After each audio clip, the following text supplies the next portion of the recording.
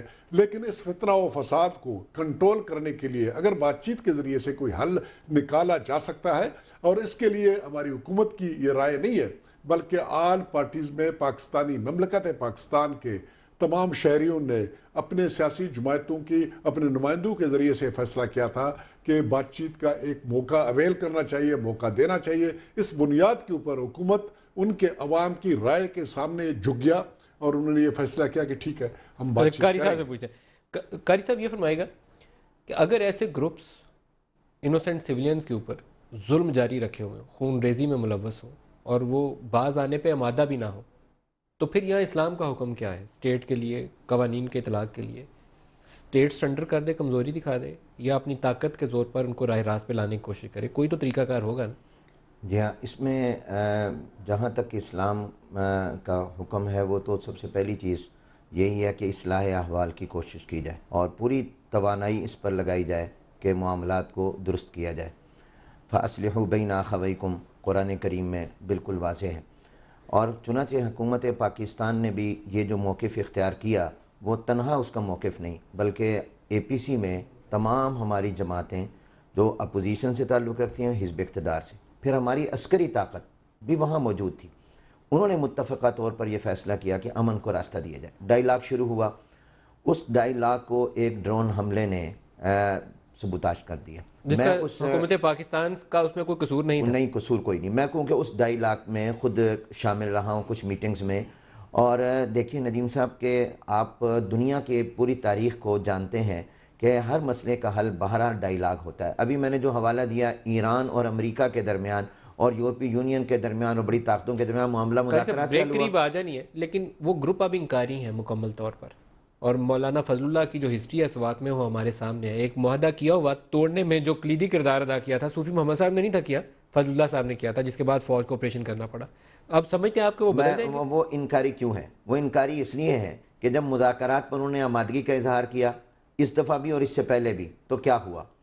تو اسی لیے میں نے حکومت پاکستان کو یہ تجویز دی ہے کہ اب مذاکرات کا عمل آپ اس وقت تک شروع نہ کریں جب تک کہ آپ تمام سٹیک ہولڈرز کو اعتماد میں نہ لیں. اور ان میں ایک امریکہ بھی ہے. میں واضح کہوں گا, دیکھیں ہمیں بالکل, میں پھر کہتا ہوں کہ ہمیں زمینی حقائقوں سے آنکھیں بند نہیں کرنی چاہیے. ہمارا المیہ یہ ہے کہ ہم قوم کو سچ نہیں بتاتے, ہم سچ نہیں بولتے, ہم بحیثیت قوم جھوٹ میں مبتلا ہے. ہمیں یہ ہوتا ہے کہ ہمارا سیاسی طور پر ہم کمزور نہ ہو جائیں. قوم کو سچ بتانا چاہیے کہ آپ امریکہ کو بھی اعتماد میں لیں. اب آپ دیکھیے سرتاج عزیز صاحب نے یہ کہا کہ امریکہ نے ہمیں یقین دہانی کرا دی ہے کہ مذاکرات کے دوران ہم کوئی ڈرون نہیں ماریں گے, لیکن اس سے اگلے دن انہوں نے ڈرون مار دیا. رات انہوں نے بیان دیا, صبح ڈرون اٹیک ہو گیا. آپ بتائیے اب اس سے اعتماد متاثر ہوا نا. اب آپ وہ انکاری کیوں ہیں؟ ان کا اعتماد بحال کرنے کی ضرورت ہے, اور مذاکرات ہی راستہ ہوتے ہیں. جیسا کہ آپ دیکھ لیں کہ ایران نے امریکہ سے اپنی معاملات مذاکرات سے طے کیے ہیں. بریک لے لیں جی, بریک سے واپسی پہ عارف الوی صاحب آپ سے بھی اس پہ رائے چاہوں گا, اور حاجی عدیل صاحب سے بھی پوچھیں گے. ہمارے ساتھ رہیے.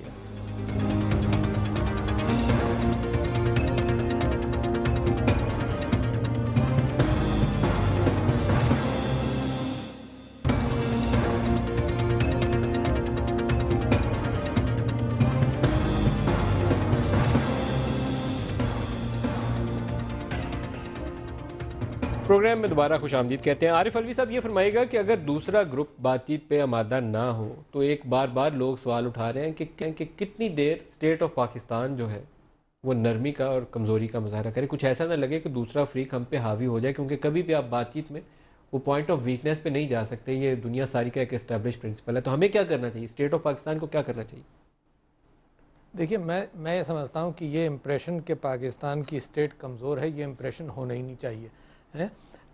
کیونکہ دیکھیے اگر پاکستان کی اسٹیٹ کمزور ہے تو ہم ساری چیزیں گیو اپ کر رہے ہیں. پاکستان کی اسٹیٹ کمزور نہیں ہے, بہت مضبوط ہے.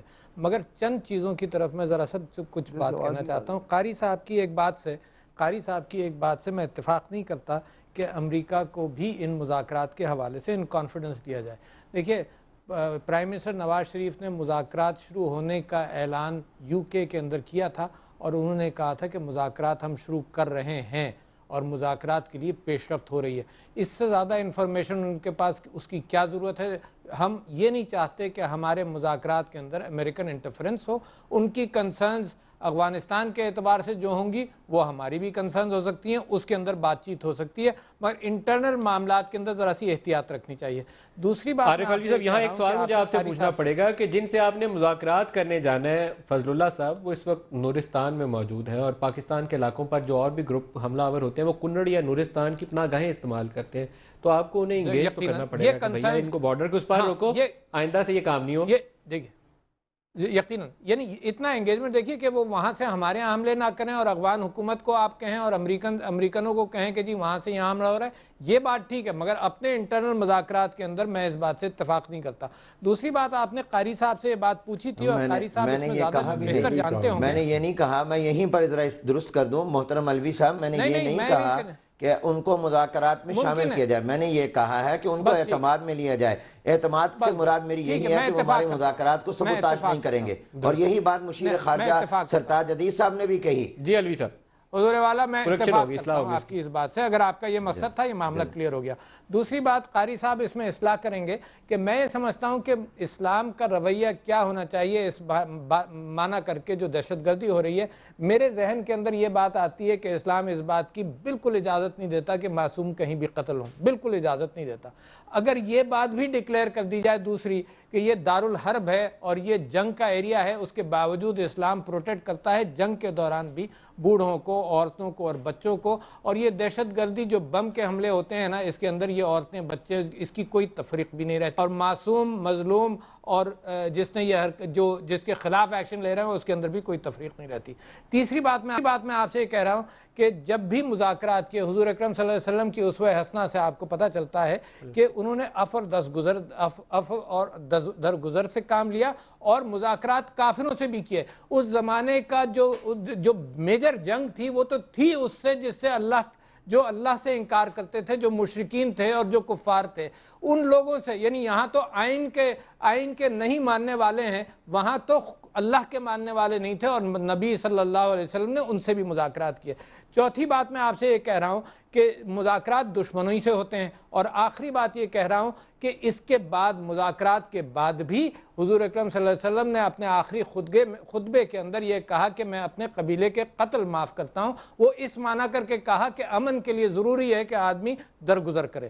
اب میں آپ کی اس بات پر بھی لانا چاہتا ہوں کہ حاجی عدیل صاحب نے یہ بات کہی کہ جی فورنرز دوبارہ آپ کی طرف آؤں گا, پہلے حاجی صاحب کی طرف جاؤں گا. علوی صاحب ٹائم نکل جائے گا, اس طرح میں حاجی صاحب کو بھی گفتگو میں شامل کر لوں. حاجی صاحب, عوامی نیشنل پارٹی نے مولانا صوفی محمد سے مذاکرات کیے تھے TNSM سے, اور اس کے بعد ہم نے وہ معاہدہ ٹوٹتے ہوئے بھی دیکھا, اور مولانا فضل اللہ صاحب اس میں ایک کی فگر تھے, اور کہا جاتا ہے کہ معاہدہ ٹوٹنے کا شاید سبب بھی وہ بنے. آپ تھوڑا سا اس پہ روشنی ڈال دیجئے, پھر ہم قاری صاحب کی طرف آئیں گے. اب کیا گنجائش موجود ہوگی کہ ان سے ہم معاہدہ کر پائیں؟ دیکھیں, ہم نے ایک معاہدہ نہیں کیا تھا, 2 معاہدے کیے تھے, اور دونوں معاہدے ان کی طرف سے توڑ دیے گئے. صوفی صاحب نے ہمیں یقین دلایا کہ وہ سوات کے جو گراسی گراؤنڈ میں اس میں اعلان کریں گے کہ ہتھیار رکھ دیے جائیں, اپنے گھروں میں رکھ دیے جائیں, دہشت گردی ختم کر دی جائے, عورتوں پر جو پابندیاں فضل اللہ نے نافذ کی ہیں وہ ختم ہوں گی. لیکن جس وقت وہ خطاب کر رہے تھے 4 دہشت گرد ان کے گرد کھڑے تھے اور ان کو دھمکی ملی. یقیناً انہوں نے کہا کہ نہ میں شریعت پاکستان کی سیاست کو مانتا ہوں, نہ آئین کو مانتا ہوں, نہ عدالت کو مانتا ہوں, نہ پارلیمنٹ کو مانتا ہوں. پھر مجبوراً ہم نے اپنی فوج کو اعتماد میں لیا, اس وقت تمام سیاسی پارٹیوں کو اعتماد میں لیا اور آپریشن کیا. اور یہی وجہ ہے کہ آج بھی فضل اللہ ANP کے خلاف ہے, ANP سے وہ ناراض ہیں, چونکہ ANP نے. تو حاجی صاحب, کیا آج اس فضل اللہ سے پیس ڈیل ہو سکے گی؟ کیا اس سے امن مذاکرات اب ہو سکیں گے؟ میں ابھی بھی کہتا ہوں, دیکھیں مذاکرات تو ہم نے آل پارٹی کانفرنس میں کہا کہ ہونے چاہیے. ہم نے اس حکومت کو یہ اختیار دیا, بلینک چیک دیا ہے کہ اگر مذاکرات سے آپ